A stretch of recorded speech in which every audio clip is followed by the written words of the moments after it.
கன்னிராசினியர்களுக்கு இந்த வாரத்துக்கு உண்டான டாரட் ரீடிங் என்னன்னு பார்ப்போம். உங்களுக்கு இந்த வாரம் நீங்கள் செஞ்ச ஹார்ட் ஒர்க்குக்கு உண்டான பாராட்டுதல், ஒரு அவார்டாக இருக்கலாம், இல்லை ரிவார்டாக இருக்கலாம், அதெல்லாம் கிடைக்கக்கூடிய டைம் பீரியடாக இது இருக்க போது. உங்களோட கம்யூனிட்டி, உங்களோட சர்க்கிள்குள்ளே இருக்கவங்க உங்களை ரொம்ப பாராட்டுதல் பண்ணுவாங்க. உங்களை பற்றி தப்பாக பேசுகிறவங்க இப்போ அப்படியே இவங்களாம் நம்மளை பற்றி தப்பாக பேசுனாங்க அப்படின்ற மாதிரி மாற்றி உங்களை பற்றி ரொம்ப பாராட்டுதலாக பேச ஆரம்பிப்பாங்க.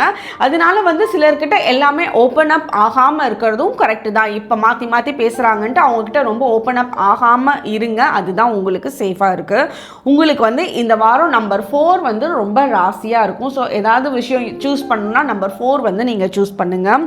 அதே மாதிரி நீங்கள் இந்த அவார்ட் ரிவார்டில் கிடைக்கிறதுக்கு ரொம்ப டிசர்விங்கான பர்சனாகவும் இருப்பீங்க. இத்தனை நாள் நீங்கள் பண்ணின உங்களோட வேலைக்கு உண்டான கூலி தான் இது. ஸோ அதை நீங்கள் கண்டிப்பாக என்ஜாய் பண்ணிக்கணும். உங்களுக்கே உண்டான விஷயம் கிடைக்கலன்னு எதிர்பார்த்த விஷயங்கள்லாம் கிடைக்க போகிற டைமாக இந்த வாரம் இருக்கும். உங்களுக்கு உண்டான ஏஞ்சல் நம்பர் 666. கமெண்ட் செக்ஷனில் 666 ஏஞ்சல் நம்பர் டைப் பண்ணுங்கள். தேங்க்யூ.